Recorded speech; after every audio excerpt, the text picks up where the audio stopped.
Shalom bien-aimé, c'est un rendez-vous divin, comme je dis.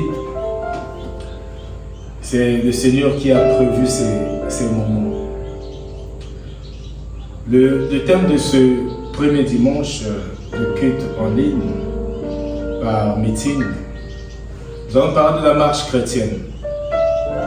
Nous faisons une marche chrétienne et le livre principal que nous allons prendre, c'est le deuxième épître de Paul à Timothée.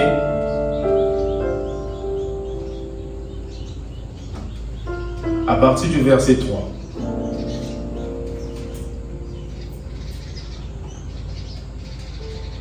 Deuxième épître de Paul à Timothée, chapitre 2. Deuxième épître.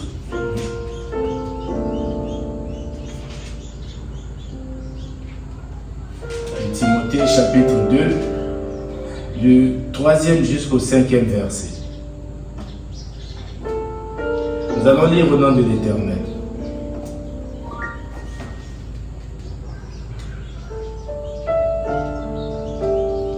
Prends ta part de souffrance en bon soldat du Christ Jésus.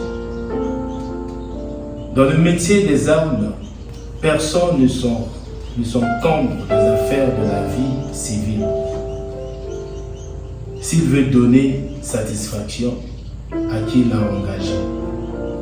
De même, l'athlète ne reçoit pas la couronne que s'il a lutté selon les règles. Amen.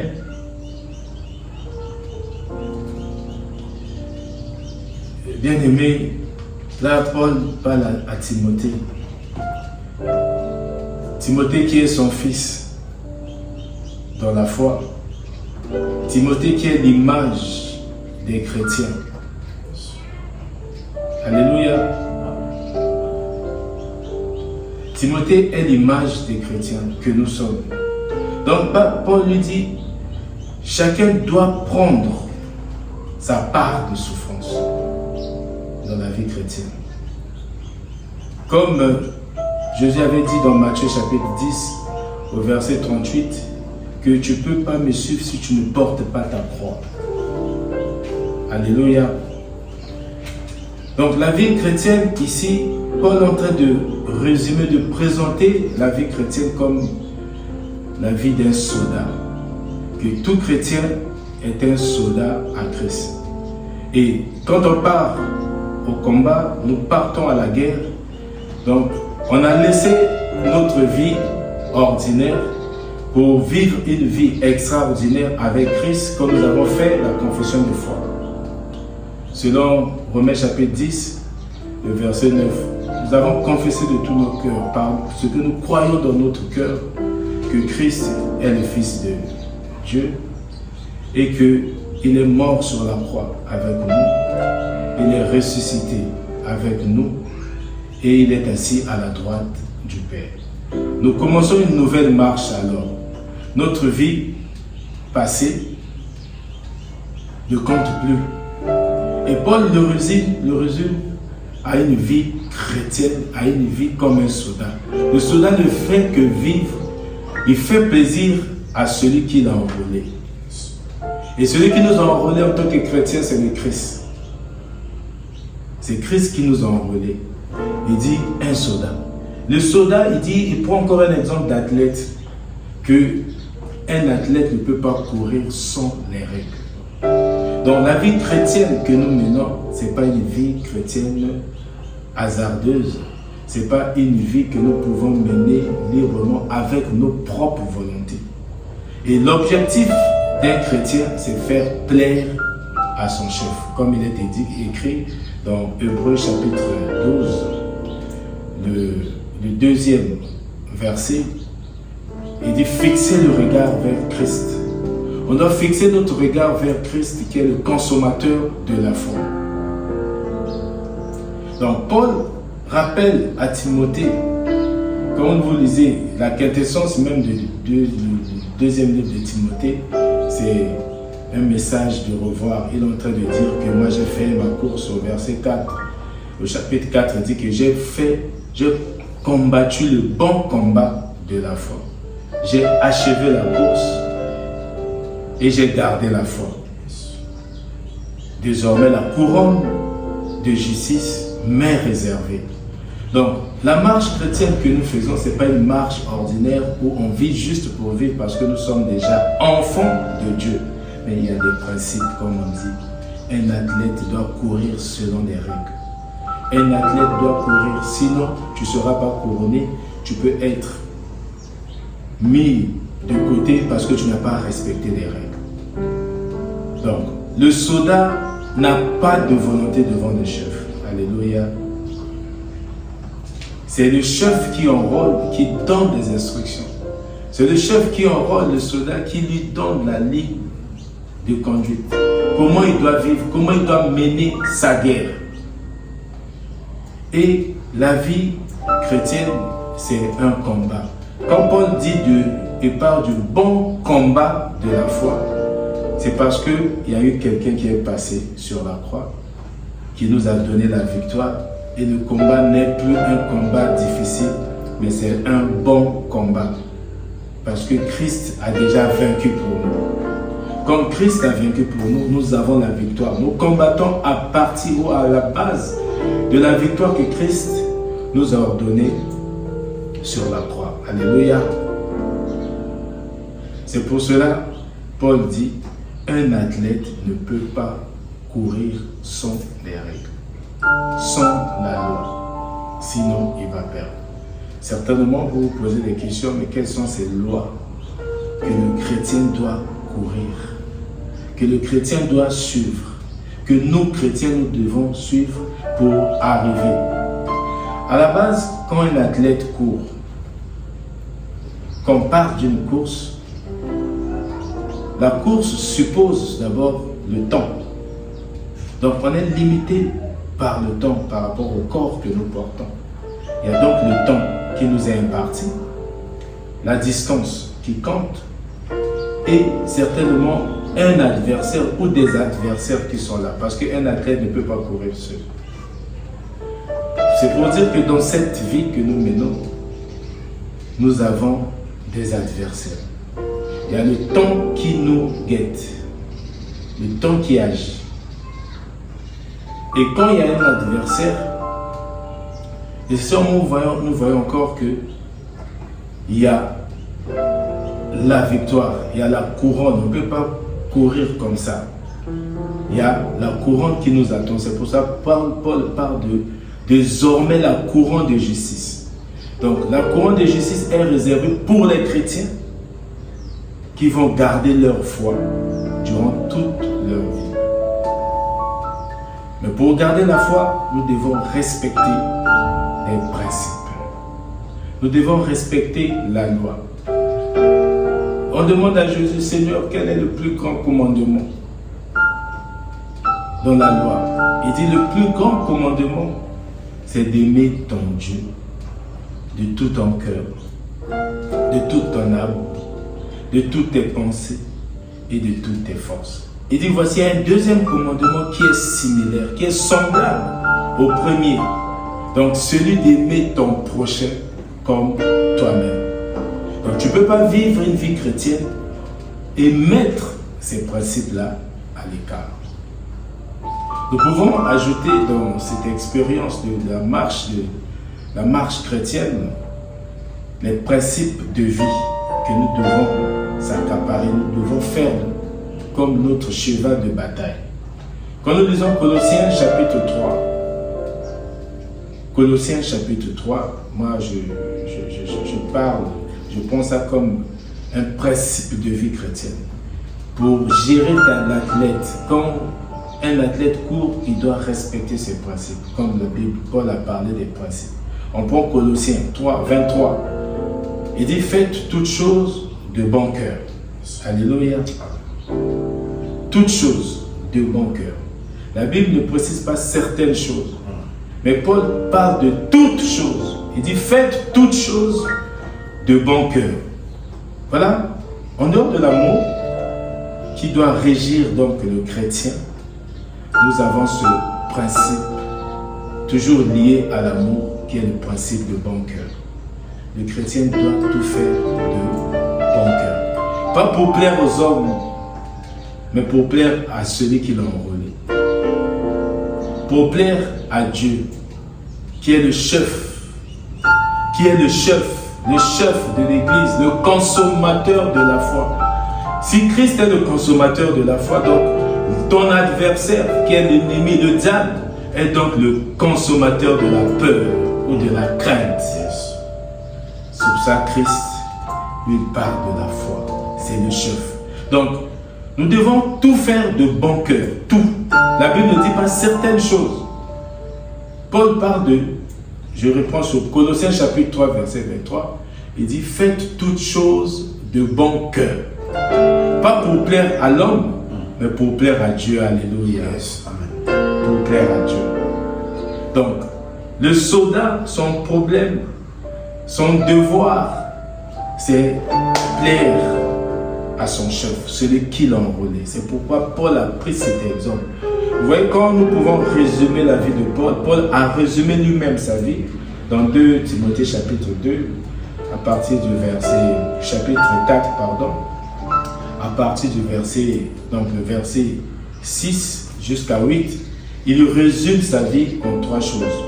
Le combat de la foi, il a achevé la course et il a gardé la foi. Donc, le chrétien doit savoir qu'il doit combattre au quotidien dans sa vie.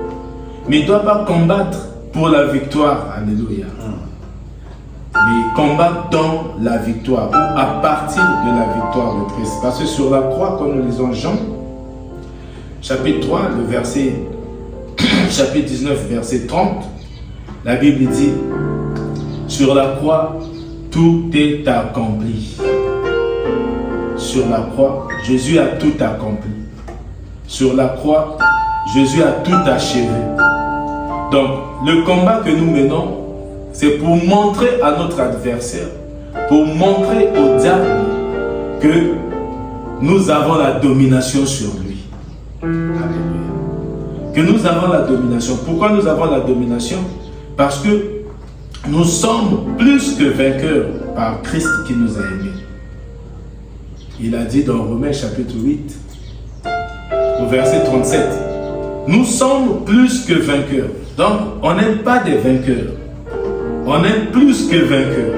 Donc, le combat que nous menons, le bon combat de la foi que nous combattons, c'est pas pour la victoire, c'est juste pour montrer à l'ennemi qu'on est supérieur à lui. Peu importe tout ce qu'il peut faire. On est supérieur. On a la domination sur l'ennemi. Alléluia. Parce que Christ en nous, l'espérance de la gloire. Alléluia. C'est pour ça que Paul a écrit dans Colossiens 1, 27, il dit Christ en nous, l'espérance de la gloire. Donc, tout ce que nous allons faire dans notre vie, dans notre marche chrétienne, sera dominé par le cœur. On ne peut rien faire avec le cœur. On doit tout faire avec le cœur. Pourquoi le cœur? Quand nous lisons 1 Corinthiens chapitre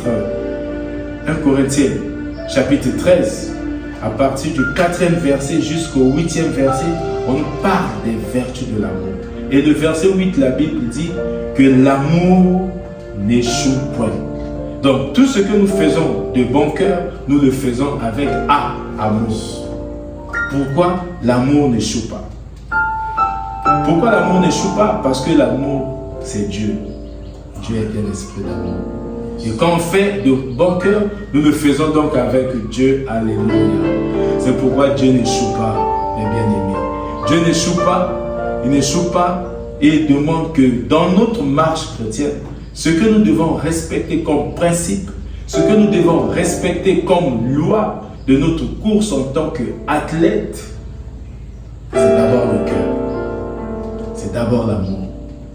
Faire toutes choses de bon cœur. Nous pouvons également prendre un principe fondamental que la Bible appelle la règle d'or. C'est toujours lié à l'amour. Quand nous lisons le livre de Matthieu, chapitre 7, le verset 12, la Bible nous dit « Faites aux hommes ce que vous voulez qu'on vous fasse. » Voilà un principe qui est une règle d'or pour un chrétien. C'est-à-dire que dans notre marche, nous devons prendre ce passage de Matthieu chapitre 7, verset 12. Nous devons même l'écrire, afficher dans nos chambres, dans nos cuisines, dans chaque pièce pour dire que faites aux hommes ce que vous voulez que les hommes vous fassent. Ça veut dire quoi? Tout ce que nous devons faire, tout ce que nous voulons faire aux hommes, c'est tout ce que nous voudrons que les hommes nous fassent. Si tu veux être donc aimé, aime ton prochain. Si tu veux être détesté, déteste l'autre. Si tu veux être célébré, commence à célébrer la gloire, le succès des autres. C'est ça la marche chrétienne. Tu célèbres le succès des autres. Tu compatis avec les autres. Parce que toi, tu sais que si tu as un problème, tu veux que les autres aussi compatissent avec toi. Alléluia. Faire aux autres ce que tu veux qu'on te fasse, c'est un principe déterminant pour la vie d'un chrétien. La réponse que tu dois donner aux autres, si c'est la réponse que toi tu veux recevoir des autres, tu te poses d'abord la question, ce que je veux répondre à mon épouse, ce que je veux répondre à ma soeur, à mon frère, à mes enfants, est-ce que cette réponse, j'aimerais qu'à la place que je reçoive cette réponse. Si la réponse est oui, tu réponds. Si la réponse est non, tu ne réponds pas pour dire que ce n'est pas ce que toi tu veux que les hommes te fassent. Alléluia. Que ce soit dans la conduite, ça va nous empêcher à faire de commérage, à parler du mal, à médiser, à médire sur les autres. La médisance, si tu ne veux pas que les autres te médisent, toi aussi, tu ne vas pas te mettre à médire sur les autres, sur la situation des autres. Parce que c'est ce que toi, tu ne veux pas. Donc, par conséquent, tout ce que nous faisons, sans même se rendre compte, aux autres, c'est tout ce que nous appelons dans notre vie. Parce que la Bible dit que c'est des lois et des prophètes. Alléluia. C'est des lois et des prophètes. Ça veut dire que ça ne rate pas. Si aujourd'hui, tout le temps tu parles du mal de l'autre, sache que les autres aussi parleront du mal de toi. Si chaque fois tu te manifestes gentiment, tu présentes l'amour vis-à-vis des autres, tu pardonnes les autres, ça veut dire que les autres aussi vont te pardonner. C'est des principes d'un athlète. Un athlète ne peut pas aussi courir comme dit en s'accaparant des choses du monde. Voilà ce que Paul nous dit. Est-ce que quelqu'un peut partir en guerre? Il prend encore des charges du monde. Il prend encore des sacs. Il met tout ce qui est là, des choses qui sont inutiles à la guerre. Non, mes frères. Non, mes soeurs. On doit donc laisser, comme Paul dit, oublions ce qui est en arrière. Nous devons donc laisser, on ne part pas, un athlète ne court pas avec des charges. Un athlète court pour courir. Vous voyez comment les athlètes courent, comment leur tenue de sport, c'est plus léger. Donc un chrétien pour sa marche, dans sa marche chrétienne, doit être aussi léger. Alléluia. Il doit donc laisser des charges. Il doit s'en débarrasser des fardeaux, que ce soit des fardeaux du passé. Il doit comprendre et croire qu'il n'est plus condamné. Qu'il n'est plus condamné, ses erreurs du passé restent dans le passé. Maintenant, il est une nouvelle créature. Les choses anciennes sont passées et toutes choses sont devenues nouvelles pour lui. Il marche, il poursuit sa course jusqu'à achever sa course sans fardeau, sans charge, sans colère, sans avoir des ennemis. Voilà, tu ne peux pas courir avec des fardeaux, tu ne peux pas marcher avec des fardeaux. Combien même tu prêches la parole, combien même tu écoutes la parole, mais ce n'est pas suffisant. Tu dois courir sans charge. Tu dois suivre ta marche sans charge. Tu ne peux pas t'accaparer des choses du monde en allant à la guerre. Voilà un chrétien. Voilà la vie d'un chrétien. Voilà la marche d'un Alléluia. Je ne sais pas si quelqu'un reçoit quelque chose en ce moment. La Bible déclare, dans Romains chapitre 12, le verset 21. Voilà un autre principe que nous devons prendre. De toujours surmonter le mal par le bien. Alléluia. Toujours surmonter. Voilà un principe. Quand on dit les lois, tu ne peux pas courir. Quand tu cours, tu surmontes le mal par le bien. Tu vas commencer à surmonter. Romains chapitre 12, c'est toujours Paul qui l'écrit. Romains 12, verset 21. Ne vous laissez pas vaincre par le mal, mais surmontez le mal par le bien. Voilà un principe qui va te permettre, qui va nous permettre de suivre, de faire une bonne marche, de courir sur le temps. Il y a un facteur temps qui est là, il y a le facteur temps, il y a le facteur adversaire qui est là à côté. Mais tout ce qu'il va faire, tout ce que l'adversaire va te faire, toi tu surmontes le mal par le bien. Tu avances, tu avances, tu avances. Amos chapitre 3, verset 3. La Bible nous dit, 2 personnes peuvent-elles marcher ensemble si elles ne s'entendent pas? Ça veut dire que nous devons s'entendre avec les autres pour aller loin. Pour les mariés, vous ne faites pas la marche ensemble, marchez seul quand vous êtes déjà marié. Ça veut dire que votre marche chrétienne dépend maintenant de celle de la personne qui vous accompagne dans la vie. Votre marche chrétienne ne dépend plus de vous-même. C'est vrai, comme on dit, on n'a jamais vu des pigeons voyageurs voyager seuls. Les pigeons voyagent toujours ensemble, mais chaque pigeon bat ses propres ailes.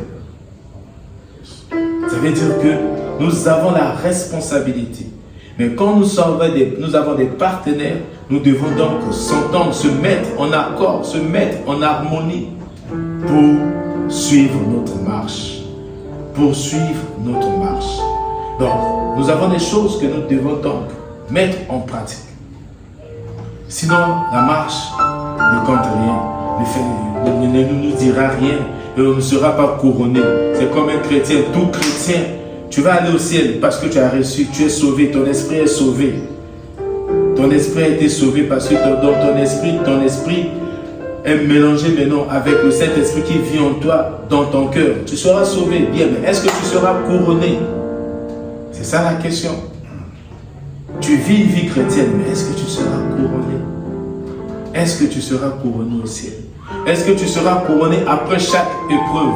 Nous voyons que les guerriers, quand quelqu'un part en guerre pour réussir même un examen, tu as un diplôme.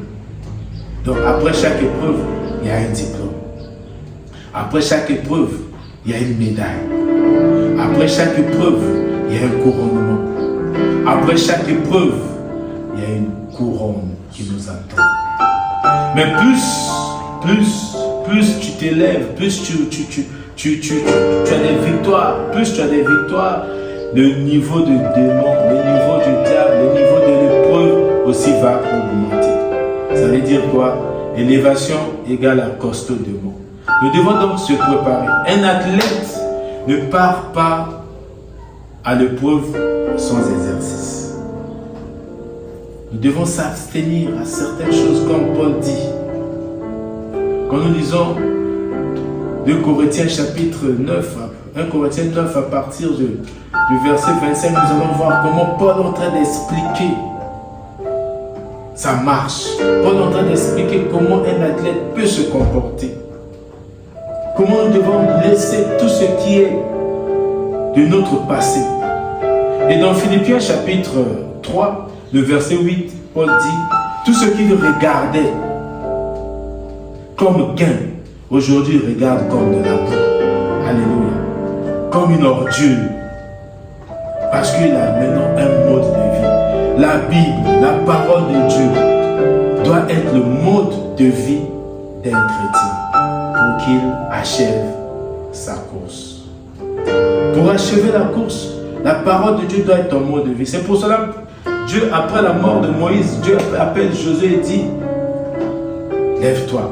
Et au verset, Josué chapitre 1, le verset 8, il dit que ce livre de la loi c'est l'amour, que ce livre de l'amour ne s'éloigne point de ta bouche. Numéro 1. Numéro 2, médite-le jour et nuit. Donc, l'écoute de la parole ne suffit pas. La méditation de la parole de Dieu ne suffit pas aussi. Mais le plus important, c'est quoi? Le numéro 3, il dit, pour agir fidèlement selon tout ce qui est écrit.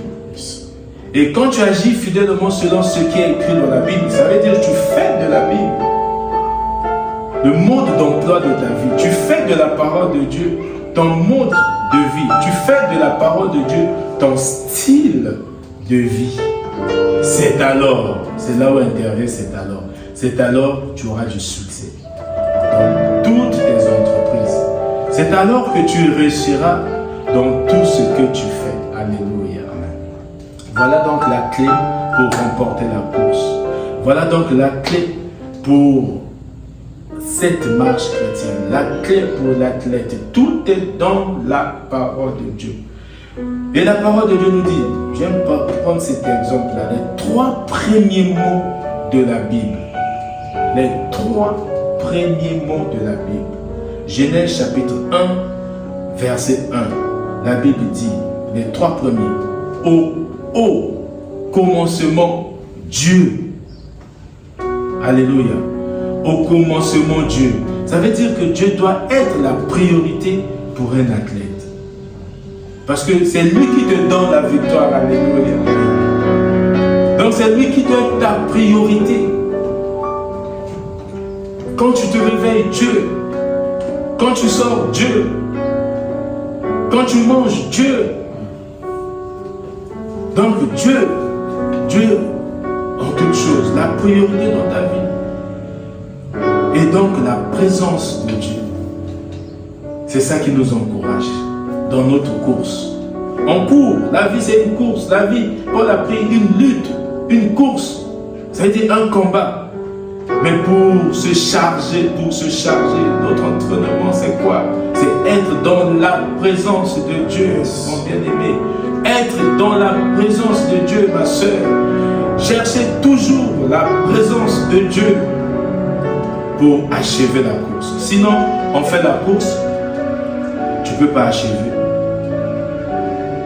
Tu fais la course, tu ne gardes pas la foi. Paul l'a dit dans 2 Timothée chapitre 4, verset 8, il a dit, verset 6, j'ai fait la course, j'ai combattu le bon combat, j'ai achevé la course et j'ai gardé la foi.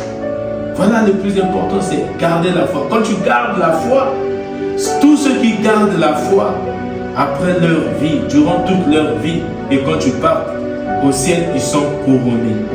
C'est la couronne de justice. La couronne de justice sont pour ceux qui gardent la foi durant toute leur existence sur terre. Ceux qui ne se détournent pas de la parole de Dieu. Ceux qui ne tournent pas leur dos à Dieu. Ceux qui aiment la présence de Dieu. Et Psaume chapitre 1, verset 1.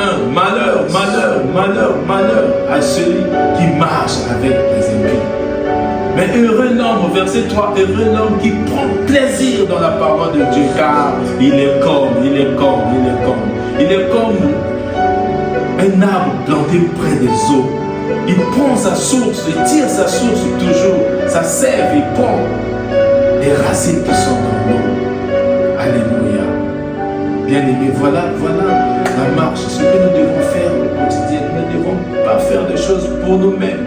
Parce que l'Éternel, pour un soldat de Christ, un soldat à Christ, qui fait la marche, un athlète, il sait qu'il est enrôlé. Le soldat est enrôlé par Christ.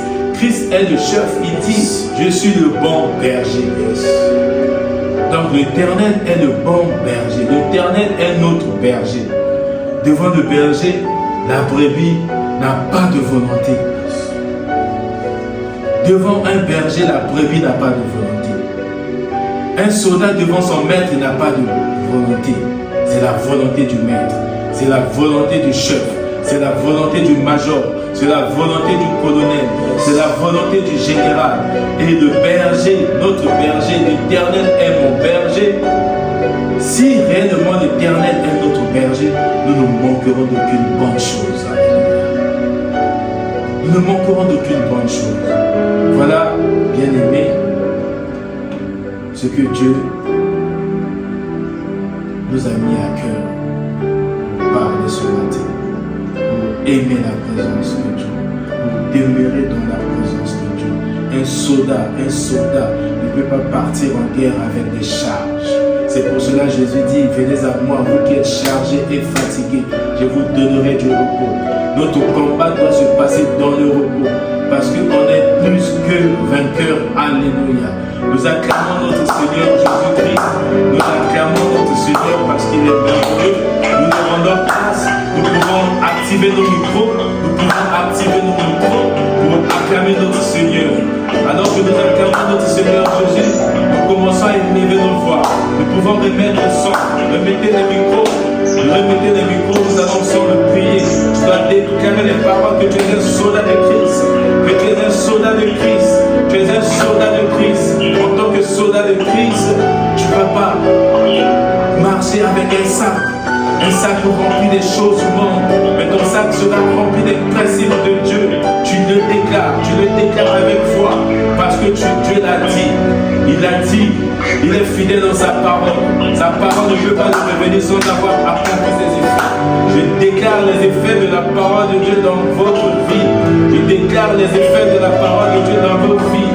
Que cette parole nous transforme, que cette parole nous transforme, que cette parole nous restaure, que cette parole nous réhabilite, que cette parole nous relève et cette parole nous conduise afin que nous achevons notre course. Alléluia. Merci Seigneur pour ce moment.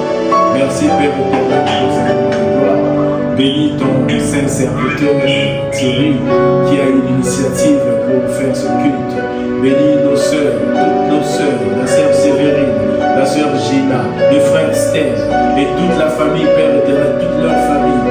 Que les écluses du ciel soient ouvertes afin que la rosée du ciel tombe dans leur vie. Seigneur, quand il y a la rosée du ciel, Seigneur Dieu, il y a la grâce de la terre. Bénis notre frère Blessing qui est au piano, Père éternel. Merci Seigneur Dieu pour ces moments. Que la grâce de notre Seigneur Jésus-Christ, l'amour de Dieu notre Père et la communion du Saint-Esprit soient avec tous au nom de Jésus-Christ. Nous disons tous ensemble, Amen.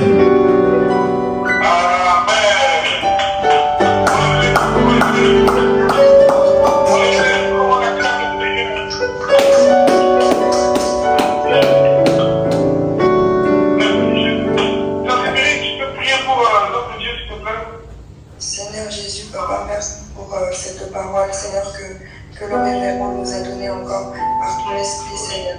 Merci pour tout ce qu'il a pu nous enseigner, qui a pu restaurer nos cœurs, notre foi, Seigneur.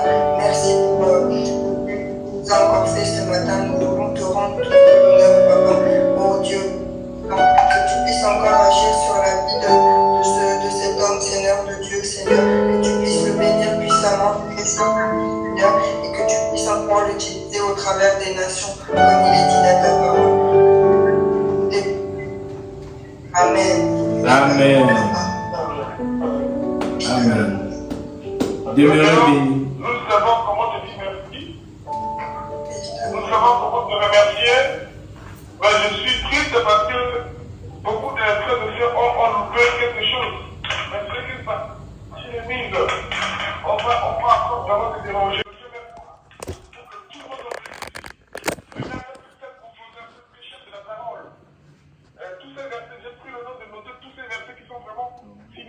Cohérent. Vraiment que le Seigneur te gâche pour une source de bénédiction pour son Église. Nous te disons vraiment grand merci. Malgré au Congo, avec tes multiples préoccupations, merci. Alléluia. Amen. Alléluia. Tu bénis une dernière fois le peuple, s'il te plaît. Ces moments.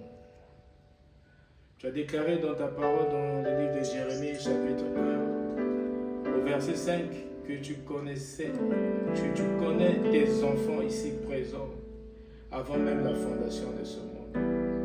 Avant qu'ils sortent du sein de leur maman, tu les avais choisis, consacrés, Père éternel. Ce que je peux dire, Seigneur Dieu, que Que ta volonté, tendre Père, se manifeste dans leur vie. Que ta volonté, ô Dieu, se manifeste dans leur vie. Que nous demeurons toujours dans tes parvis, ô Seigneur Dieu. Et le Saint-Esprit, toi qui es en nous, toi qui vis en eux, que tu te manifestes pleinement, Seigneur Dieu. Parce que nous ne sommes plus les hommes de la terre, nous sommes les citoyens du ciel, ambassadeurs sur la terre.